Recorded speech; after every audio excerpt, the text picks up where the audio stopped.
Welcome back to the channel and welcome back to another UFC fight prediction video.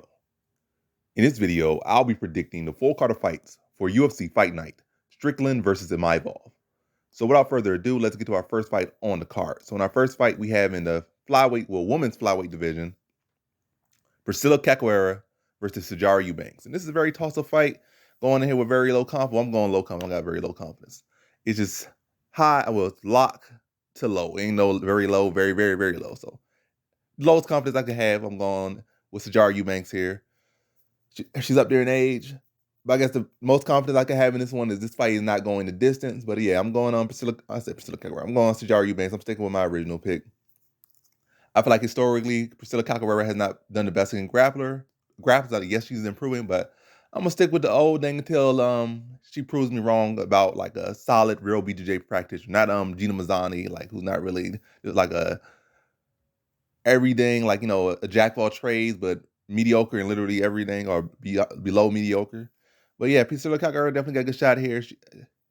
I feel like she has endurance, she has the toughness in this one, she has the power in her striking. If she can keep the standing and she can endure maybe a first round or 2 minutes, 3 minutes of grappling for Eubanks, and Eubanks does have a tendency to fade off. So second round looking juicy if you come either way. But yeah, I'm gonna go first round submission for Eubanks to get her down and just expose the grappling areas that she has truly not really fixed in Cachoeira's game and tap her out first round. So in this one, I have Eubanks via first round submission.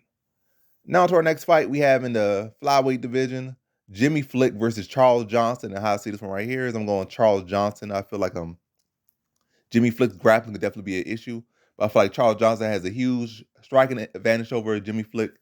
And I feel like he's been active and he's been hungry, where Jimmy Flick has been having questionable motivation. Yes, he's like coming off a good win over Cody Durden. Well, he hasn't for like two years or something, coming upon 3 years. I might be a bit wrong, by the way. This guy has been questioning his motivation to fight, and that's never a good sign. Like sometimes, matter of fact, it's literally never. It's not a good sign to have questionable motivation. It's not a 100% guarantee you're gonna lose at all. But a fight that can kind of be a pick 'em, you gotta find the slightest thing to lean to someone. So it's not like I'm going super high confidence Charles Johnson. Like the odds are like, why is he minus 400? That's just crazy. Or minus 300. It still should be like, it should be like a pick 'em regardless. Even given the fact that Jimmy Flick has been inactive and has been, coming out of retirement, it still should be a pick-up fight, because it's not like Charles Johnson is solid dude with like shut down, take down defense, or just so well-rounded everywhere. He definitely has a clear deficiency in the grappling. I'm not like the case that he's just a tap-out prone, but nonetheless, like the fact that he's been active, and I feel like he should be able to endure the grappling situation when they do come, and he should be able to work his way back to his feet. He was in there with Mokaev and was able to get up multiple times. Jimmy Flick's BJJ is much more slick flick. But anyway, I just feel like Johnson's just hungry right now. He's been active, and that's gonna play a factor. And I felt that's gonna allow him to get his hand raised in the decision.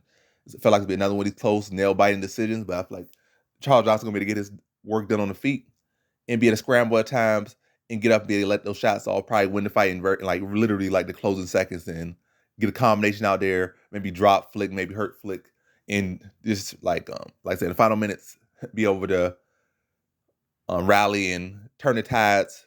Maybe around that, like in the third round, he's kind of getting controlled a lot, probably for like 2 minutes, or maybe for like a minute here, a minute there. And then Johnson's able to get that final 30, 40 seconds, maybe a minute, just a load of combinations on Flick, walking him down, stuff a takedown, and get his hands raised in a decision. So in this one, I have Charles Johnson via decision. Now to our next fight, we have in the featherweight division, Daniel Argueta versus Nick Aguirre. And how I see this one right here, I feel like Nick Aguirre is a pretty solid talent, but just doesn't have that resume behind me yet. Like, if I fight a mediocre competition, I definitely see the skill and the talent from him, but hard to back that when just not the credibility behind it just yet. And Daniel Argueta is a talent in himself. It's not just like he's just a guy that's, this guy ain't got no talent. He's just here. Yes, he fought this, yes, he fought that, but the guys don't got no skill. He just here. He's not. He got solid wrestling talent, pretty solid MMA grappling. I feel like Aguirre got it, pure BJJ grappling for the most part. Like, he's actually definitely not the department has shown that skill ability. But nonetheless, a lot of times MMA guys who come in here BJJ world champions. But if a guy knows how to, shut down your basic moves, your paths, and it's a solid wrestler. They'll a lot of times either be able to stuff the takedowns and just pick you apart on the feet, or just be able to take you down and just neutralize your submissions. And I feel like both of those will happen in this one. Like I just feel like it's just gonna be a learning curve out here. I just feel like Daniel Argueta is gonna be bigger, more physical, be able to push a pace and be able to dictate where the pace, dictate where this fight takes place and dictate the pace of this fight. So in this one, I got Daniel Argueta via decision. Now to our next fight, we have in the flyweight division, Alan Nascimento versus Carlos Hernandez. And high season one right here is I'm going Alan Nascimento. I'm gonna say decision. Submission is definitely on the table. I just feel like Carlos Hernandez don't really got any true standout skills. I feel like he's well around everywhere, but got horrendous takedown defense. Okay BJJ, but Nascimento's BJJ is on a different level. I just feel like if Carlos Hernandez gonna win, it's probably gonna be like off heart and grit. Maybe just wearing him down or something, and just like make it a very, very scrappy fight. But skill for skill, I just feel like Alan Nascimento just it's skill for skill, experience for experience.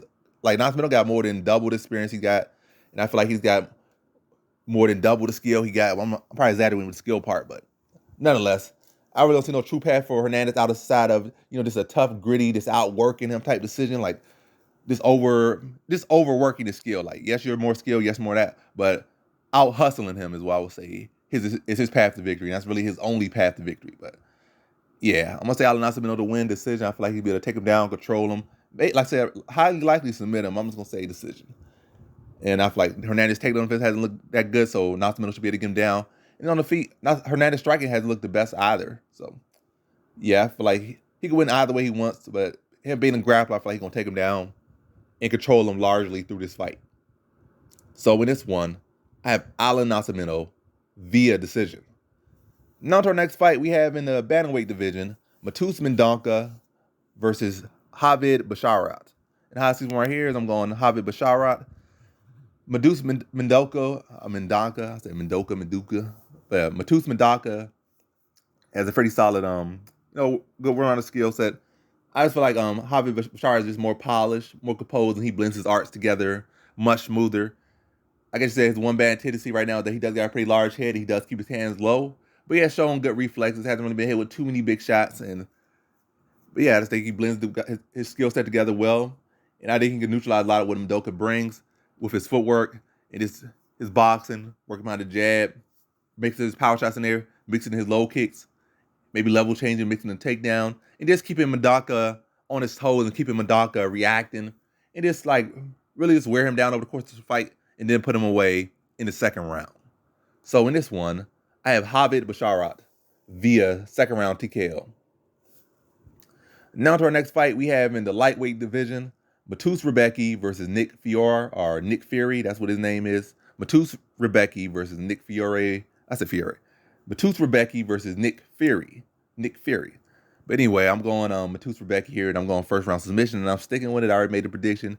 Y'all can say like, oh, I trained with the guy. He's the hardest working guy. No disrespect. He's one of the hardest guys. Like, no, that's what people saying. One of the hardest guys out there, one of the most dedicated guys out there. He's this, he's that. He trains with this guy. He trains with that guy. But the guy's experience is disgustingly lacking as far as his MMA career. Disgustingly lacking. And that's no insult to him. It's just what it is. Like, and this is a very big test, and he's jumping on short notice.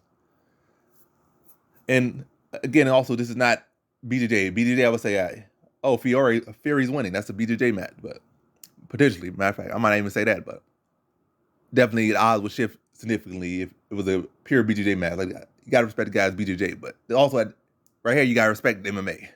There's a lot of guys that come in here with BJJ black belts and they get tapped up by MMA wrestlers or MMA grapplers and stuff like that. So it's a different ball game. You're not doing. Yes, he's this. Yes, he's that. But this is not pure BJJ. There's punches involved. There's more physicality involved. It's not just throwing your legs up and playing twist. Like you getting punched in the face, you getting slammed. Oh, it's also a lot of things not illegal like they are in pure BJJ. So a lot of different things could play a factor. I just feel like Matus Rebecki just gonna pose his physicality on him, pose his experience on him, and this is just gonna be too much for Nick Fury. Like you're gonna press him on the feet, drag him on the mat, press him on the mat. It really just break him down, hurt him, and just punish him into submission and tap him out first round. So in this one, I have Matus Rebecki via first round submission. Now to our next fight, we have in the middleweight division, Abdul Razak Alhassan versus Claudio Ribeiro. And how I see this one right here is I'm going Claudio Ribeiro. Abdul Razak Hassan. Yeah, Abdul Razak Alhassan just doesn't really have a game plan. Clyde Ribeiro, like both of these guys are this guy that swing and bang, but I'm going with the younger man in the swing and bang contest. Like Abdul Razak Al Hassan can go for some grappling, some judo takedowns. He has a judo background. He can do that at times, but he can't do that for multiple rounds, and he can't really sustain that. He hasn't really established the ability to get people down and then have a really effective top game where he can control you. It's like he can throw you down and maybe control you for like 20 seconds, but it's not established. Like the energy expenditure to get the takedown is like it's not economic, is all I'm gonna say. So it's like it's there, but is it truly effective? Maybe in a fight that's so back and forth, and then like in the final 20 minutes. I mean, that's 20 minutes. Final 20 seconds, he gets the takedown and is able to just hold you down for the last 20 seconds in the fight that's back and forth. Yes, that's probably where it's effective, but it's not like, oh, I'm gonna get this takedown in the final minutes of the first round and probably hold you down for 2 minutes or something. Maybe get you down for like the first minute of this round. Like, nah, it's not that. Whereas like a lot of people that do have those grappling backgrounds, they are able to really get truly effective control time and even some damage over there. It's like that's not him. He's just one of those guys that has it in his back pocket, but doesn't have it to the degree he needs to have it. It's just there. Matter of fact, it's probably even worse that he does have it because he'll use it and it'll just cause him to get tired. But nonetheless, I'm going Claudio Ribeiro. He's like nearly 10 years younger. And Abdul Razak Khalsan, a guy that just don't have a game plan. I never like these guys that don't have a game plan, especially as they get older. Like now he just swinging and banging. You're like 37, pushing 40. He just swinging and bang. I'm going to go with the younger swinging banger. The fresher face in here. Again, very much a momentum pick right here. I think Ribeiro gets him out like in the second round. It could be, and also Abdul Razak Al Hassan. So he got age against him. He got lack of fight IQ against him, lack of game plan against him, and he's old. So I'm gonna go with the fresher face Claudio Ribeiro here to get him out. And also another thing, he has never won beyond like the first round. So I think that's still a stat that's holding up. So it's a lot of things against him. Going with Claudio Ribeiro to put him away second round. Probably a back for first round. But Claudio Ribeiro probably investing more to the body, investing more to the leg, where Abdul Razak Al Hassan is swinging for the head. So go tear him down, have him limping, and probably put him out second round. So in this one, I have Claudio Ribeiro via second round TKO. Now to our next fight, we have in our first fight on the main card in the bantamweight division, Umar Nurmagomedov versus Raoni Barcelos. And hot seats one right here is I'm going Umar Nurmagomedov. Barcelos, as I said plenty of times, is a very solid fighter and definitely a big test for Umar Nurmagomedov. But you know how that team is. You know how that family is. They would not take this test if he was not over prepared for him. Like no insult to Barcelos, he's very solid, but that's his respect to that family, to the Nurmagomedovs, to that Dagestani pack, that at least the upper echelon ones like Umar Nurmagomedov is.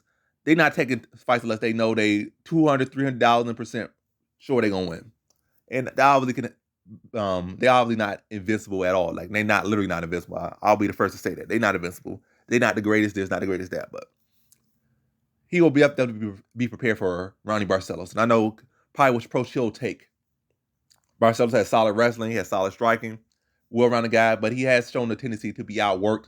And I feel like that's where Umar Nurmagomedov is going to approach it. And I feel like Umar Nurmagomedov's wrestling is on a different level than Barcelos. Yes, Barcelos is this and that, but it's not like he's no Olympic level wrestler. He's like a Brazilian state champion wrestler. So I still think Umar Nurmagomedov can out wrestle him. Like Umar Nurmagomedov probably like world level wrestler. He ain't no gold medalist, he no world champion wrestler or nothing like that, I don't think. But he could definitely probably to something, be qualified to wrestle on the world stage if that was his approach. But yeah, I feel like his level of wrestling is higher than Barcelos. And back to what I was saying, I feel like what he's going to beat him at is he's going to outwork him. Barcelos has shown a tendency to be outworked, and I feel like that's what Nurmagomedov is going to do. I feel like he's going to throw up a lot of strikes, throw up a lot of volume, and just really start to get Barcelos to play player B like he has in a lot of fights that he hit. Well, in the fights that he did lose, where a guy just not even on the cleanest offense, but just being active, freezes Barcelos up, and he just constantly waiting for the counter and giving up rounds and giving up minutes. Then he's going to draw up volume and he's going to draw up takedowns, and it's really just, like I said, follow the beating path. I said beating path. The beaten path. Like the path that's already worn down by the steps of other men, he's going to follow that path, but follow it to an exceptional standard. Mixing the takedowns probably out-wrestle Barcelos in a way he has not been wrestled and draw up volume, similar to the way he has been met with volume, but mixed volume in there with the takedowns. So in this one, I have Nurmagomedov via decision. Now to our next fight, we have in the women's bantamweight division, Caitlin Vieira versus Raquel Pennington. And high season right here is I'm going Caitlin Vieira. Very, very close fight. Very low confidence fight right here. Low confidence. There's no very low confidence again, I say. But yeah, I don't know where Pennington's head is there. Like, I think she got beat so bad by Nunes that I don't think she ever even truly wants that fight, and Nunes is the champion. She's probably like, oh my gosh, what's her name? Juliana Pena won. Now I got a chance. But now Nunes the champion. I don't think she even won that fight. She probably gonna just friendly quit this fight. Like, yeah, why would I want to get beat up like that again? I haven't really evolved. Nunes will still dog walk me. Maybe I try to get a check, but I don't know. Obviously ain't that bad, but I mean it is that bad, but her as a fighter, she's not gonna have that mentality is what I'm saying. Ain't that bad. Her mentality ain't gonna shift that bad, but yeah, I just don't see Pennington ever getting another title shot as long as, matter of fact, she's already kind of pushing age up there. She's not getting another title shot unless it's on very short notice or something. But nonetheless, politics aside, very close fight. I think there'll be one case where Raquel Pennington is going to try to do with Holly Holm did, but to a lesser standard, probably try to hold her up, probably try to dirty box and keep the fight tight and not exchange with Vieira, try to take away some of the power from Vieira and just latch her up. So similar fight to that, but without the same level of skill on Pennington's side. So it's going to end up probably being a sloppy banger fight, but Vieira is going to win by landing the heavier shots and probably like doing the more notable damage. So a very close fight, but Vieira winning off damage. So in this one, I have Caitlin Vieira via decision. Now to our next fight, we have in the middleweight division, Punahele Soriano versus Roman Kopylov in high season right here. As I'm going Punahele Soriano. I think in the fight, I can't be super confident. I see a lot of people being super confident in Soriano, but it's not like he's just such a trustworthy commodity at all. Like, he's still got a lot to prove. Kopylov looked the best he's ever looked recently.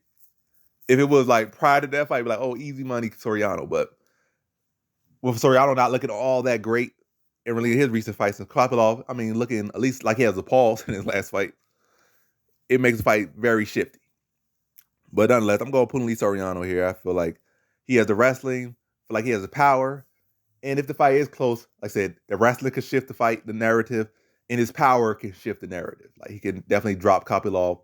But yeah, I'm going to say like a decision. I think it'll be kind of close at points. Kopylov probably early on been on his toes, making it in his kicks.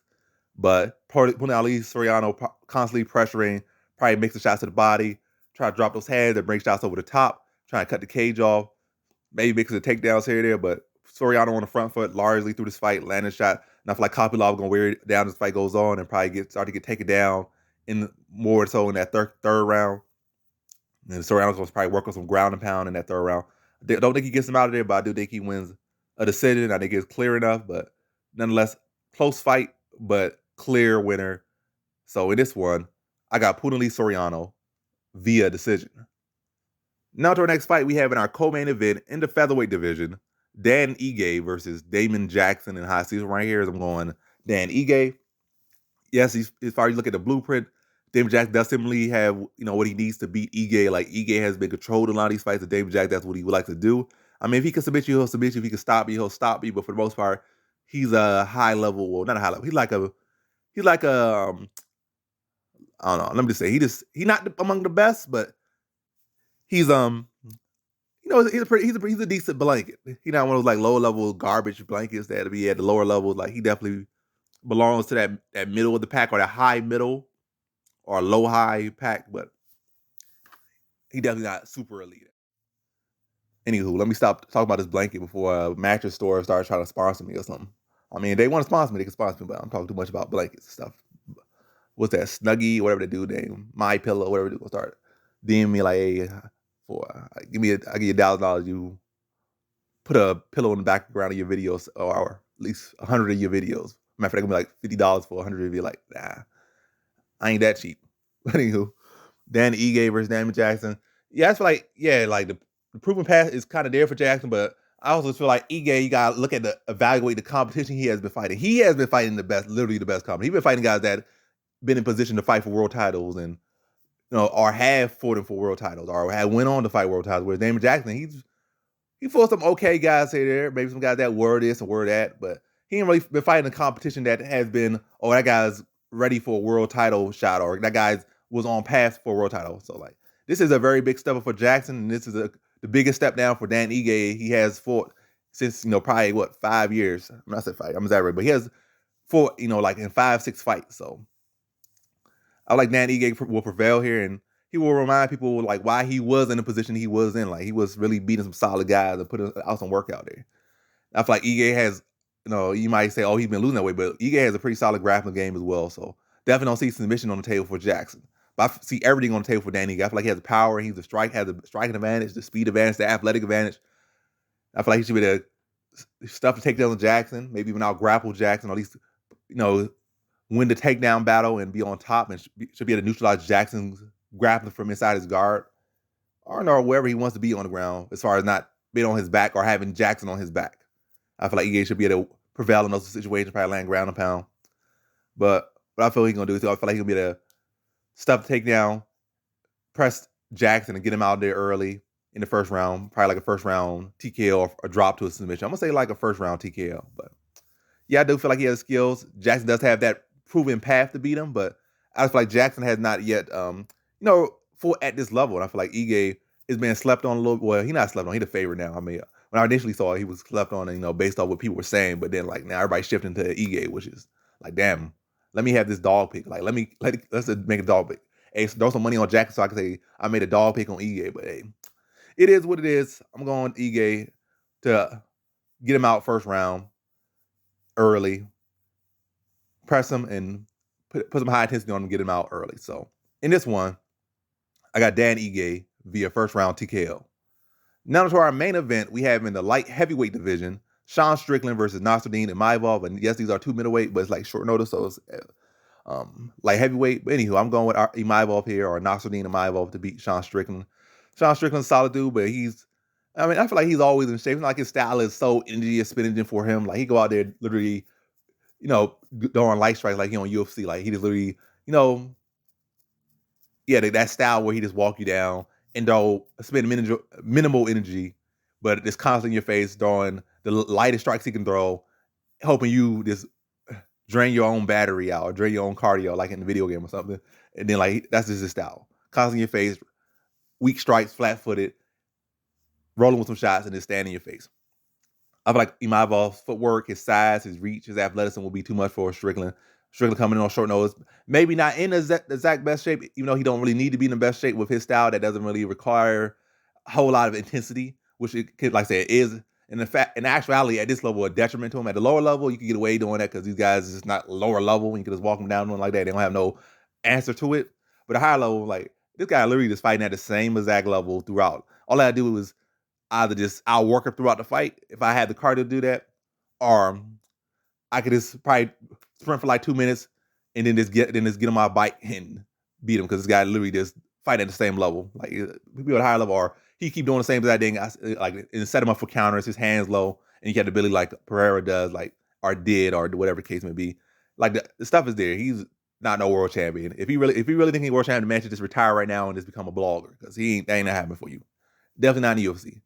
Probably not even in PFL, probably not even Bellator.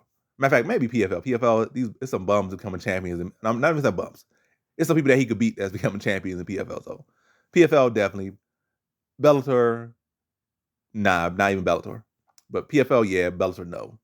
Risen, probably, but Bellator, UFC, nah. But nonetheless, I'm getting off topic. I also feel like Imavov will have the height, the length, the youth. He's the one who has been training for this fight, and I feel like he'll come here and put a show on, probably likely put Strickland away, but I'm going to say decision. I feel like he's going to be the mixing the takedowns, be on his toes, mixing kicks on Strickland, who really don't check kicks at all.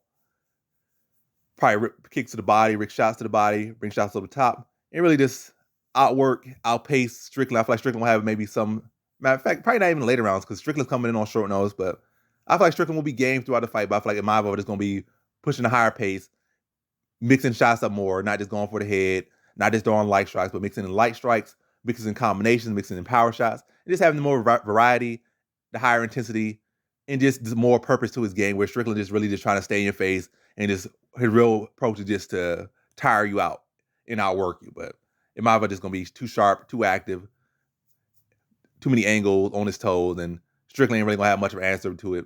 And I see Imavov winning a pretty clear decision with maybe Strickland maybe stealing a round or two late, maybe by not even like stealing it in a notable fashion, like he hurt the dude or dude so tired that Strickland landed some clean combination. Probably it's like very, very slim margin. I don't see nothing spectacular from Sean Strickland, is all I'm saying. So in this one, I have Nasruddin Imavov via decision. And that concludes my fight predictions for the full card of fights for UFC Fight Night, Strickland versus Imavov. And as always, thanks for watching.